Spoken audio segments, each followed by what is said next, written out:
สวัสดีครับท่านผู้ชมสบายดีพ่อแม่พี่น้องชูผู้ชูคนเนาะคลิปนี้ก็มาพอกับบ่าวพันธุ์อีกคือเก่าเนาะพี่น้องคลิปนี้ก็มาติดตามประเด็นเนาะพี่น้องเกี่ยวกับกระเทยดาวกะ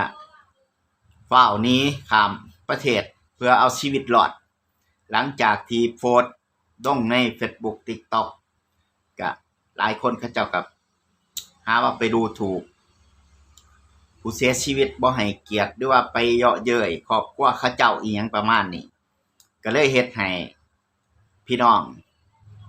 กระเทยทั้งฝั่งไทยสาวประเภท2ก็ขออนุญาตเด้อพี่น้องที่ชื่อว่าสาวประเภท2หรือว่ากระเทยเนาะพี่น้องก็ขออนุญาตถ้าเว้าพันเว้าผิดพลาดไปก็ได้ก็เฮ็ดให้พี่น้องกระเทยอยู่ในฝั่งไทยนี่ก็ออกมาร่วมตัวกันทั้งกรุงเทพทั้งพัทยาเพื่อตามล่ากระเทยดาวเมื่อหูข่าวว่ามีกระเทยฝั่งไทยพี่น้องทั้งฝั่งไทยร่วมตัวกันเพื่อจะเอาย่ำขาไก่ไปให้กินว่าสั่นก็ฟ้าวหนีเนาะย่านคือ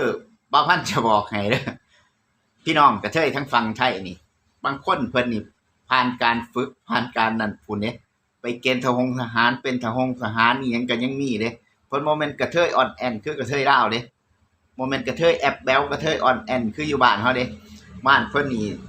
ถึงเวลาเกณฑ์ทหารเพิ่นไปเกณฑ์ทหารถ้าไปเจอโตแม่ๆนี่บ่าวพันธุ์บ่อยากบอก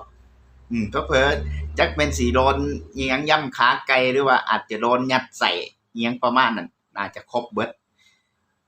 ก็กระเทยดาวก็ต้องฟ้าวหนีเอาชีวิตรอดฟ้าวหนีข้ามไป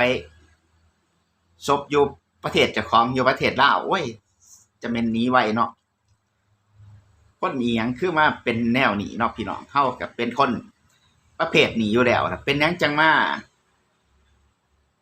ทำโตสร้างอีหยังเฮ็ดพฤติกรรมอีหยังแนวนี้เป็นหยังบ่ให้เกียรติผู้เขาเจ้าคนที่เสียชีวิตแหน่พ่อแม่ครอบครัวเขาเจ้าก็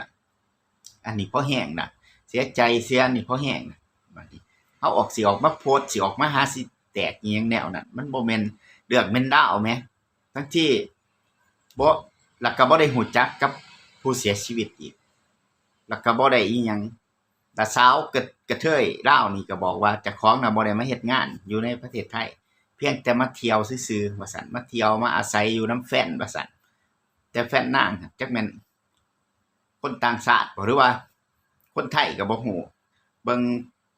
นักข่าวไทยบางคนเพิ่นก็เว้าปากเป็นเพราะปากไปโดนอะไรมาปากเป็นอะไรหยังประมาณบางทีพี่นักข่าวเพิ่นก็โอ้ยติดตลกไปนำเนาะเจ้าก็ได้ก็เดี๋ยวเบิ่งสภาพก็โอ้เนาะพี่น้องก็คือคนเฮาก็บ่คือหมู่อยู่แล้วผัดแฮงไปเฮ็ดอีหยังที่มันบ่คือหมู่มันก็แฮงเสียภาพพจน์ของกระเทยดาวหั้นนะพี่น้องเฮ็ดให้เสียภาพพจน์ของกระเทยดาวสาวประเภท2ประเทศลาวเบิดจากอิหยังสภาพ คนเห็นเขาก็จะบอกว่าสภาพนี่บ่กระเทยดาวอีหยังประมาณนั้นก็ยังมาเฮ็ดพฤติกรรมอีหยังที่มันบ่เหมาะสมให้ชาวโลกให้ชาวมนุษย์อันนี้มาหน้าอีหยังนี่เขาเจ้าเห็นอยู่ว่าพันเห็นแล้วก็โอ้ยก็สร้างออกไปไว้เถอะเนาะจากประเทศไทยก็ได้คันบ่ออกไว้นี่ก็สงสัยสิใส่ทะลักอยู่หรอกเบิ่งทรง เห็นแล้วก็ได้เจอสาวประเภท2เจอพี่น้องกระเทยไทยนี่ห้วยบางคนนี่เกณฑ์ทหารผ่านศึกมาคักแน่ห้วยร่างกายกำยำแข็งแรงนี่ซ้ำ กระเทยปากบิดปากเบี้ยวอยู่ในดาวหั่นบ่ได้อิหยังเขาเจ้าหรอกก็ต้องฟ้าวหนีเอาชีวิตรอดเนาะว่าพันเห็นแล้วก็บ่ได้เข้าข้างดอกพี่น้องก็คือผู้ใดผิดเฮาก็ว่าผิดผู้ใดถูกเฮาก็ว่าถูกถึงเป็นคนลาวนำกันก็บ่ได้เข้าข้างกันซึ่งจะมาสร้างพฤติกรรมมาเฮ็ดพฤติกรรมแนวนี้ซึ่งมันบ่เหมาะบ่ควรเฮาเป็นมนุษย์คือกันเป็นหยังเฮาต้องมาออกมาเยาะเย้ยออกมาโพสต์อีหยังให้เขาเจ้าแนวนั้นซึ่งเขาเจ้าก็เสียชีวิตไปแล้วก็ข่าวๆคือพี่น้องคนไทยนี่เพิ่นให้ความสำคัญมากๆข่าวๆเรื่องราวพวกนี้ซึ่งเบื้องบนของไทยเพิ่นแม้กระทั่งสั่งให้บักคนจีนหั่นนะแบบว่า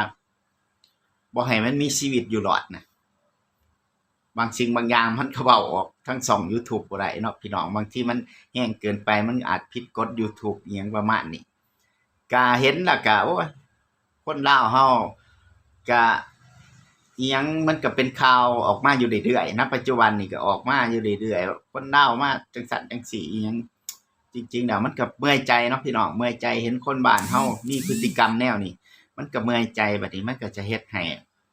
คนลาวเฮานี่ผู้ที่มาทำมาหากินแบบบริสุทธิ์ใจอยากจะมารับจ้างทำงานทำการหวังว่าจะมาหาเงินหาทองเพื่อส่งเสียครอบครัวอยู่ทั้งบ้านหวังว่าจะมาหาเงินสร้างอนาคตอิหยังประมาณนี้มันก็จะยากขึ้นอิหยังประมาณน่ะมันก็จะถูกจับจ้องแบบทั้งเจ้าหน้าที่ทั้งพี่น้องคนไทยเพิ่นบางคนนี่คนลาวว่าอยู่โน่นนี่นั่นมันก็จะมีอคติให้กันนะพี่น้องบางพันก็บ่อยากเข้าข้างคนถึงเป็นคนลาวนำกันก็บ่เข้าข้างเพราะว่าหยังเพราะว่ามันมีพฤติกรรมที่บ่น่ารักแล้วก็บ่น่าคบหาอันแหละสำหรับคลิปนี้ก็ฝากไว้ซ้ำนี้เนาะพี่น้องขอบุญขอบคุณสู่ผู้สู่คนที่มาติดตามแล้วก็รับชมเนาะ